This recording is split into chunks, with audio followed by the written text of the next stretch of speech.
Boker Tov, Megillat Esther, c'est une Megillah pleine de surprises. Elle ressemble à un puzzle, un grand puzzle, qu'on colle un événement avec un autre événement, un événement qui pousse un autre événement, et une histoire qui se déroule, et à la fin, tous les détails nous forment le miracle de Purim. Mais comme dans chaque histoire, il faut savoir quel est l'événement de la Megillah le plus important, qu'on peut mettre le doigt là-dessus et de dire ça, c'est le point principal de la Megillah. Le grand miracle, il est là. Alors, bon, la Megillat Esther, il est difficile de choisir le point principal de la Megillah. Est-ce que c'est le fait que Achashverosh a fait un festin et donc il a exécuté sa femme Vashti, il est parti chercher une autre? Est-ce que c'est le jeûne de Esther? Est-ce que c'est la Teshuvah du peuple d'Israël? Est-ce que c'est le michté que Esther elle a fait avec le roi? Et d'autres détails. Est-ce que c'est l'arbre que Haman a préparé chez lui dans la cour qu'il a fait tomber, etc.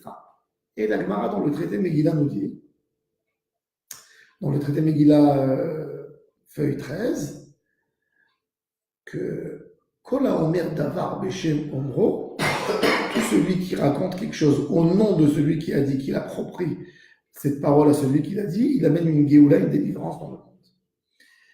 Et quoi? Et on nous raconte un détail très intéressant qu'on pensait que c'est pas ce détail, mais en fait, ce détail, c'est le point qui a amené la délivrance. C'est quoi? Esther, elle est dans le palais royal, dans le harem, et Mordechai qui vient la surveiller tous les jours pour voir qu'est-ce qu'elle manque, qu'est-ce qu'elle a besoin, lui faire passer des nouvelles de sa famille, etc. Et il arrive et il voit deux gardes-corps à l'entrée du palais qui parlent une langue particulière, une langue qui s'appelle Toursi. Comment s'appellent ces deux gardes-corps? Bigtan et Teresh. Apparemment, les deux gardes-corps les plus proches du roi. Et il entend comment ils sont en train de préparer une histoire pour tuer le roi. Qu'est-ce qu'il fait? Il va y raconter cette histoire à Esther. Lui, il fait cette inquiétude pour Esther, parce que il a très peur que si on tue le roi, on va tuer aussi la reine, pour prendre le pouvoir. Il raconte à Esther. Esther, elle entend ça, elle a très peur. Elle va annoncer cette histoire au roi, à Achashverosh. Et il lui dit, qui t'a donné cette information? Elle lui dit, Mordechai à Yehudi. Elle lui dit pas que Mordechai c'est son oncle, et qu'il est proche d'elle, etc. Mordechai. Le roi, il cherche l'histoire, il voit que apparemment, Bigtan et Teresh voulaient l'empoisonner, donc ils sont punis, ils sont pendus les deux. Mordechai n'est pas récompensé, et en fin de compte, cette fameuse nuit où le roi n'arrive pas à s'endormir, il demande de lui amener le livre des souvenirs, tout ce qui est écrit, tous les événements qui sont passés. Et on lui dit l'histoire de Mordechai. Et il dit, est-ce que Mordechai a été récompensé? Et on lui dit, non, Mordechai n'a pas été récompensé sur le fait qu'il t'a sauvé. Il dit, comment est-ce possible? Donc, il dit, il faut le récompenser. Il y a Haman, entre-temps, qui vient demander de pendre Mordechai. Et le roi pose la question à Haman, dis-moi, Haman, qu'est-ce qu'il faudrait récompenser à un homme que le roi vraiment l'aime et lui doit beaucoup? Haman est sûr qu'il s'agit de lui, donc, avec son l'imagination orientale qu'il a dans sa tête, il dit, il faut lui donner le cheval du roi, les habits du roi, etc. Il lui dit, va faire tout ça pour Mordechai. Et ça grandit, et Haman qui est en train de plonger, Mordechai qui monte en haut, et ensuite Haman est perdu. Le point principal de la Megillah, c'est que Esther, elle va raconter au roi au nom de Mordechai. Nous, on s'imaginerait que pour amener une délivrance pour le peuple d'Israël, ça serait un jeûne, un rassemblement dans les synagogues. Non, tout simplement un geste de gentillesse et de reconnaissance. Il faut savoir qu'en ce moment que Esther va raconter à Achashverosh qu'il est en menace de mort, Esther est écartée du harem, puisque Esther ne lui a pas raconté ses origines, ne lui a pas raconté qui sont ses parents.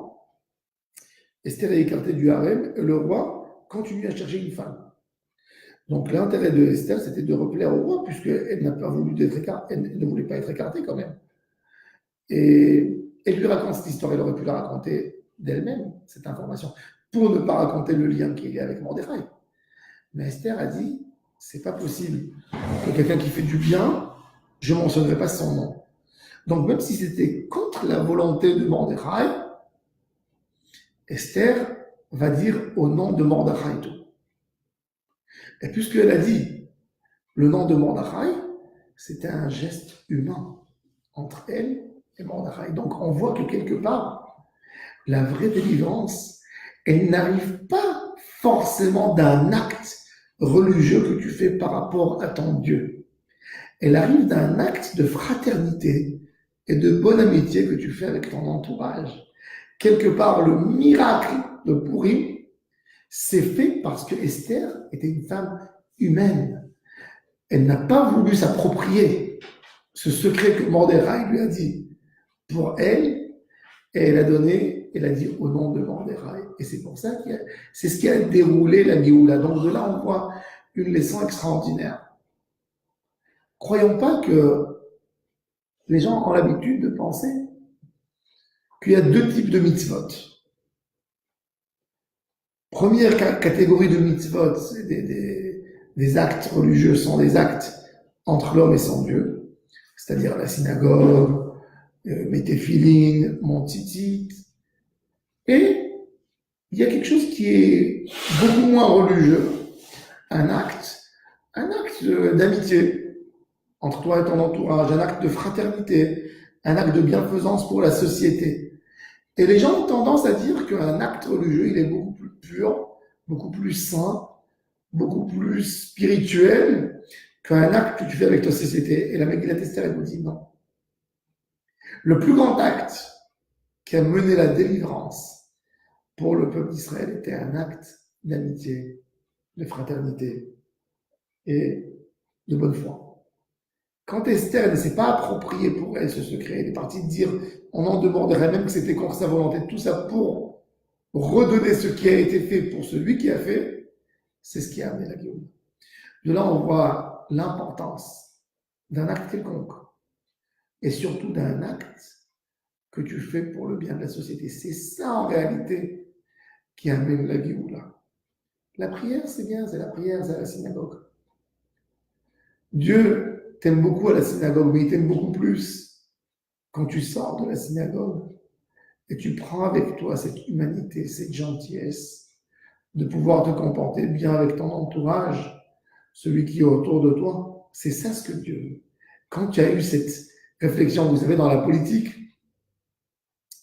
dès qu'il y a eu une décision politique qui a été prise pour le bien des citoyens, vous allez voir chaque politicien qui s'approprie cette loi pour lui. C'est moi qui ai fait, c'est moi qui ai aidé. Chacun s'approprie pour lui et personne qui donne l'honneur à vraiment celui qui a fait la loi.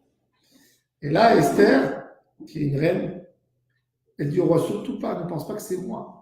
C'est tel et tel citoyen qui t'a sauvé. Le roi n'a pas fait cas en ce moment à Mordechai. Il a dit à Esther, merci que tu m'as sauvé. Et certainement que ça a rapproché entre lui et elle. Mais en fin de compte, c'est ça ce qui a sauvé Israël.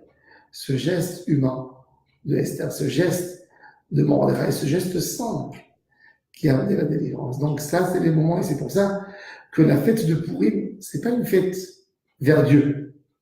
La fête de Hanouka, c'est des remerciements à Dieu. Remercier Dieu, remercier Dieu, remercier Dieu. Mais la fête de Purim, c'est renforcer les liens de société. C'est de manger avec ton ami, de boire avec lui, de faire un panier et d'envoyer un voisin que tu n'as jamais pensé à lui, qui n'a jamais pensé à toi, de recoller l'amitié, de ressouder la vie de société.